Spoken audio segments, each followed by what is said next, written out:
Video में हम लोग देखे थे जलोढ़ मृदा का निर्माण कैसे हुआ है। जलोढ़ मृदा कौन कौन से राज्यों में पाए जाते हैं, उसमें कौन कौन सी प्रमुख फसलें लगाई जाती है, जलोढ़ मृदा में कौन कौन से तत्वों की प्रधानता होती है, इस तरह से देखे थे। उसके बाद काली मृदा के बारे में भी देखे थे हम लोग कि काली मृदा का जो विस्तार है वह भारत में कितना है। उसके बाद वो कौन कौन से राज्यों में पाए जाते हैं और काली जो मृदा है इसमें कौन कौन से मुख्य रूप से फसलें लगाई जाती है। अब इसके बाद इस चैप्टर में अगला जो होगा हम लोग देखेंगे लाल मृदा, यानी लाल मृदा या पीली मृदा। ठीक है, इसमें क्या है, इसमें हम लोग देखेंगे कि इसका निर्माण किस प्रकार से हुआ है, कौन कौन से राज्यों में है, इसमें प्रमुख फसलें कौन कौन सी लगाई जाती है। फिर उसके बाद हम लोग ये लाल मृदा के बाद से पढ़ेंगे लेटराइट मृदा, इसका निर्माण कैसे हुआ है, ये भारत के कौन कौन से राज्यों में पाए जाते हैं, इसमें फसलें कौन कौन सी लगाई जाती है। फिर आएंगे तो देखेंगे मरुस्थलीय मृदा। मरुस्थलीय मृदा में हम लोग देखेंगे कि मरुस्थलीय मृदा का विस्तार भारत में कितना है, कौन कौन से राज्यों में है, इसमें फसलें कौन कौन सी लगाई जाती है। फिर पर्वतीय मृदा होगा। उसके बाद से आप लोग का ये चैप्टर जो मृदा वाला है ये इसके एक और वीडियो के बाद खत्म होगा। अगले वीडियो में आप लोग को पढ़ेंगे भूमि उपयोग का बदलता स्वरूप। तो चलिए सबसे पहले इसमें देखेंगे हम लोग लाल एवं पीली मृदा के बारे में कि इसका निर्माण कैसे हुआ है। तो देखिए पूर्वी एवं दक्षिणी जो भाग है, यहाँ लिखा गया है पूर्वी एवं दक्षिणी भागों में आग्नेय चट्टान के टूटने से लाल मृदा का निर्माण हुआ है। यानी लाल मृदा का निर्माण जो है पूर्वी एवं दक्षिणी भागों में आग्नेय चट्टान को टूटने से हुआ है, जहां पर 100 सेंटीमीटर से भी कम बारिश होती है, वहां पर लाल मृदा का निर्माण हुआ है। और इसका जो विस्तार है ये भारत में लगभग 7.2 करोड़ हेक्टेयर भूमि पर, यानी 7.2 करोड़ हेक्टेयर भूमि पर ये लाल मृदा पाया जाता है। जब इसमें जल, यानी जब इस मिट्टी में जल दिया यानी पानी जब पड़ती है तो इसका कलर क्या हो जाता है, बदलकर पीला हो जाता है। और इसका रंग जो है, रंग की अगर बात किया जाए तो लाल क्यों है, क्योंकि इसमें लोहांश की मात्रा अधिक पाई जाती है। यानी लोहांश की मात्रा के कारण इसका कलर कैसा होता है, लाल होता है। और देखिए जल को पड़ने से इसका कलर कैसा हो जाता है, पीला हो जाता है। यानी लाल मृदा है, जैसे बारिश होता है तो इस मृदा का कलर कैसा हो जाता है, पीला हो जाता है, इसलिए इसको लाल एवं पीला मृदा बोला जाता है। आगे देखेंगे इसमें कौन कौन से तत्वों की प्रधानता होती है। देखिए कौन कौन से तत्वों की प्रधानता होती है, तो इसमें हम लोग देखेंगे लोहा, एल्युमिनियम और चूना। यानी लाल मिट्टी में लोहा, एल्युमिनियम और चूना की प्रधानता होती है। और ये कौन कौन से राज्यों में पाया जाता है, तो देख लीजिएगा राज्य का नाम है यहाँ पर कौन कौन से राज्यों में। तो देखिए राज्य में है तमिलनाडु, कर्नाटक, गोवा, दक्षिणी पश्चिमी महाराष्ट्र, आंध्र प्रदेश, उड़ीसा, मेघालय, छोटा नागपुर का पठार। यानी लाल मृदा भारत के तमिलनाडु में, कर्नाटक में, गोवा में और महाराष्ट्र के दक्षिण पश्चिम इलाकों में, आंध्र प्रदेश में, उड़ीसा में, मेघालय में, छोटा नागपुर के पठार, यानी इन सभी एरिया में क्या होता है कि लाल मृदा पाया जाता है। अगर इस लाल मृदा को हम लोग देखेंगे कि इसका उपनाम क्या है, यानी वहां पर स्थानीय लोग इसको किस नाम से जानते हैं, तो स्थानीय लोग इसको मटासी मिट्टी के नाम से जानते हैं। यानी लाल मृदा का उपनाम क्या है या स्थानीय नाम क्या है, तो मटासी मृदा नाम है। क्योंकि आप लोग देखे होंगे जो काली मृदा का उपनाम क्या था, काली कपासी या रेगुर, उसी तरह से इसका भी उपनाम क्या हो गया, मटासी मृदा। अब हम लोग आएंगे यहाँ पर कि इस लाल मिट्टी में फसलें कौन कौन सी लगाई जाती है। लाल मृदा में फसलें कौन कौन सी लगाई जाती है, तो देखिए इसमें लाल मृदा में चावल की खेती होती है, ज्वार, बाजरा, मक्का, मूंगफली, तंबाकू एवं फलों की खेती की जाती है। यानी लाल मृदा में चावल, ज्वार बाजरा, मक्का, मूंगफली, तंबाकू एवं फलों की खेती की जाती है। इसके बाद हम लोग इसी में देखेंगे ये इसकी विशेषता क्या है। इस मृदा में विशेष क्या है, तो विशेष ये है कि इसमें बाजरा की खेती के लिए यह काफी प्रसिद्ध है। किस चीज की खेती के लिए, बाजरा की खेती के लिए। उसके बाद अब हम लोग आएंगे लेटराइट मृदा में। देखिए लेटराइट मृदा में यानी कि हम लोग जलोढ़ पढ़ लिए थे और काली पढ़ लिए थे, यानी 1 2 यहाँ पर ये तीसरा हो गया, ये आपका चौथा हो जाएगा, ये हो गया आपका पांचवा और ये हो गया छठा। यानी कहने का मतलब है कि भारत में मुख्य रूप से हम लोग 6 प्रकार के मृदा को पढ़ रहे हैं। ठीक है, तो तीसरा तो हो गया लाल या पीली मृदा। अब हम लोग चौथा कौन सा पढ़ेंगे, तो लेटराइट पढ़ेंगे। लाल या पीली मृदा फिर से अगर देख लीजिए कि लाल और पीली मृदा में फसलें कौन कौन, तो चावल, ज्वार बाजरा, मक्का, मूंगफली, तंबाकू एवं फलों की खेती की जाती है। ये भारत के कितना क्षेत्रों पर है, तो 7.2 करोड़ हेक्टेयर। ठीक है, अब हम लोग आएंगे लेटराइट मृदा में। तो देखिए लेटराइट मृदा का निर्माण, लेटराइट मृदा का निर्माण लेटराइट चट्टानों को टूटने फूटने से हुआ है। यानी कहीं ना कहीं सभी मृदा का निर्माण लगभग चट्टानों को टूटने से है। इससे पहले वाले यानी स्टार्टिंग वाला इस चैप्टर का वीडियो देखिएगा तो उसमें दिया गया है कि मृदा का निर्माण कैसे हुआ है। उसमें बताया गया कि चट्टानों को टूटने फूटने से मृदा का निर्माण हुआ, जो कि काफी मतलब जटिल प्रक्रिया है।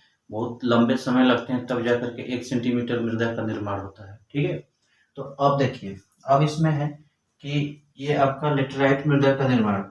तो देखिए लेटराइट सबसे पहले हम लोग यहाँ पर देख लेंगे कि जो लेटराइट ये है, लेटराइट जो शब्द है ये ग्रीक भाषा का शब्द है। ठीक है, लेटराइट शब्द जो है ये ग्रीक भाषा का लेटर शब्द से लिया गया है और इसका अर्थ क्या हो जाता है, ईट। देखिए यहाँ लिखा गया है लेटराइट, जो ये लेटराइट भाषा है ये ग्रीक भाषा से लिया गया है और इसका एक ग्रीक भाषा का है और किस शब्द से लिया गया है, लेटर शब्द से। अर्थ क्या होता है, ईट होता है।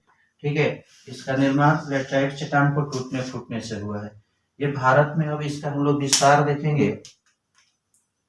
देखिए भारत में जो विस्तार है ये लगभग 1.3 करोड़ हेक्टेयर यानी 1.3 करोड़ हेक्टेयर भूमि पर लेटराइट मृदा का निर्माण हुआ है। इसके साथ साथ इसका रंग के बारे में देखा जाए तो ये लाल रंग का होता है। लेटराइट मृदा किस रंग का होता है, लाल। लाल क्यों होता है, क्योंकि इसमें लुहांस की मात्रा अधिक पाई जाती है। अगर हम लोग देखेंगे कि लेटराइट मृदा में अगर तत्वों की प्रधानता की बात किया जाए कि लेटराइट मृदा में कौन कौन से तत्व पाए जाते हैं, तो देखिए इसमें तत्वों की प्रधानता हो जाएगा कि एल्युमिनियम, लोहा और चूना। जो तत्व हम लोग इसमें लाल वाला में देखे थे सेम इसमें भी वही चीज है। ठीक है, अब कौन कौन से राज्यों में पाया जाता है, तो देखिए राज्य में है कि कर्नाटक में, केरल में, तमिलनाडु में, मध्य प्रदेश में, ठीक है, उड़ीसा में, असम में। चलिए अब हम लोग यहाँ देखेंगे कि राज्य कौन कौन सा है, कर्नाटक, केरल, तमिलनाडु, मध्य प्रदेश, उड़ीसा, असम। यानी लेटराइट मृदा भारत के कर्नाटक, केरल, तमिलनाडु, मध्य प्रदेश, उड़ीसा, इन सभी, उसके साथ साथ असम भी है, इन सभी राज्यों में ये लेटराइट मृदा पाई जाती है। और इसमें जो फसलें लगाई जाती हैं मुख्य रूप से वह चाय, कहवा और काजू की खेती होती है। देखिए चाय, कहवा, ठीक है, कहवा मतलब कॉफी, उसके साथ साथ ये जो काजू की खेती होती है तो ये काजू की खेती के लिए प्रसिद्ध है। कौन सा मृदा, लेटराइट मृदा। ठीक है, देख लीजिए यहाँ पर राज्य हो गया ये आपका प्रमुख फसलें चाय, कहवा, काजू, और विशेषता में देखेंगे तो काजू की खेती के लिए ये प्रसिद्ध है। अब हम लोग आएंगे भारत के मिट्टी जो 5वीं है, यहाँ पर 5वें प्रकार में, तो मरुस्थलीय मृदा। तो सबसे पहले हम लोग देखेंगे कि मरुस्थलीय मृदा का निर्माण कहाँ हुआ है। तो मरुस्थलीय मृदा का निर्माण जो है ये कम वर्षा वाले क्षेत्रों में हुआ है, जैसे राजस्थान वगैरह जो है। ठीक है, ये मरुस्थलीय मृदा का निर्माण, इस मृदा का निर्माण कम वर्षा वाले क्षेत्रों में हुआ है।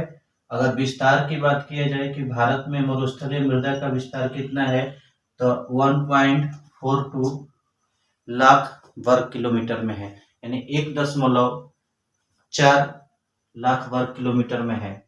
इसके बाद से अगर इसके रंग की बात किया जाए, देखिए रंग की बात किया जाए कि मरुस्थलीय मृदा का कलर कैसा होता है, तो ये लाल कलर का होता है या हल्का भूरा कलर का होता है। मरुस्थलीय मृदा किस कलर का होता है, लाल या हल्का भूरे कलर के होते हैं। अगर इसमें भी हम लोग देखेंगे कि मरुस्थलीय मृदा में कौन कौन से तत्वों की प्रधानता होती है, ठीक है, तो इसमें लोहांश, फास्फोरस एवं नमक की प्रधानता होती है। यानी मरुस्थलीय मृदा में कौन कौन से तत्व पाए जाएंगे, लोहांश यानी लोहा, फास्फोरस और नमक की अधिकता होती है। इसके साथ साथ हम लोग अब देखेंगे यहाँ पर कि राज्य, यानी भारत में मरुस्थलीय मृदा भारत के किन किन राज्यों में पाए जाते हैं। तो देखिए पश्चिमी राजस्थान में, भारत के सबसे अधिक यही है, भारत के पश्चिमी राजस्थान में, गुजरात में, दक्षिण पंजाब का एरिया, पश्चिम हरियाणा का एरिया और पश्चिम उत्तर प्रदेश का एरिया, इन सभी क्षेत्रों में मरुस्थलीय मृदा पाए जाते हैं।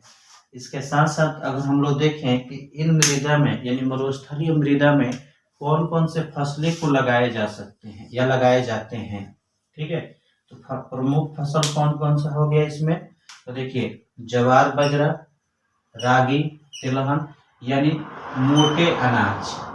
देखिए यानी ये जो मरुस्थलीय मृदा है इसमें मुख्य रूप से मोटे अनाज की खेती की जाती है। इसके साथ साथ इसमें सिंचाई कर चावल गेहूं की खेती भी किया जा रहा है। देखिए विशेषता इसकी क्या है, तो विशेषता है कि अगर हम मरुस्थलीय मृदा में सिंचाई की व्यवस्था कर दे, जैसे इंदिरा गांधी नहर का जब निर्माण हुआ है, तो अब इसमें क्या हो गया है, सिंचाई कर कपास चावल, ठीक है, सिंचाई कर कपास चावल गेहूं की खेती किया जा रहा है। तो मरुस्थलीय मृदा आप लोग देख लिए कि मरुस्थलीय मृदा का जो निर्माण हुआ है ये कम वर्षा वाले क्षेत्रों में हुआ है और भारत में 1.4 लाख वर्ग किलोमीटर में ये फैला हुआ है। और इसमें इसका जो कलर होता है लाल होता है या हल्का भूरा होता है। कौन कौन से राज्यों में है, तो राजस्थान है, गुजरात है, ठीक है, उसके बाद से पंजाब यानी दक्षिणी पंजाब, पश्चिमी हरियाणा और पश्चिमी उत्तर प्रदेश वाले क्षेत्रों में ये आपको मरुस्थलीय मृदा पाए जाते हैं। अगर तत्वों की प्रधानता की बात किया जाए तो लोहांश, फास्फोरस, उसके साथ साथ नमक इसमें अधिक मात्रा में पाए जाते हैं। फसलें कौन कौन से लगाई जाती है, तो ज़्यादातर इसमें मोटे अनाज होते हैं जैसे ज्वार बाजरा, ठीक है, रागी, तिलहन, और जब सिंचाई की व्यवस्था हो गई है तो गेहूं, कपास और उसके साथ साथ चावल की खेती हो रही है। अब हम लोग आएंगे इसमें, ये छठे नंबर पर जो है आपका पर्वतीय मृदा। तो देखिए पर्वतीय मृदा का निर्माण देखा जाए तो ये पर्वतीय क्षेत्रों में, नाम से ही पता चलता है कि पर्वतीय मृदा जो है पर्वतीय क्षेत्रों में इसकी मतलब निर्माण होगी। और यहाँ लिखा गया है पर्वतीय, पहाड़ी एवं वनों वाले क्षेत्रों में इस प्रकार के मृदा का निर्माण हुआ है, यानी पर्वतीय मृदा का निर्माण पहाड़ी क्षेत्रों में हुआ है।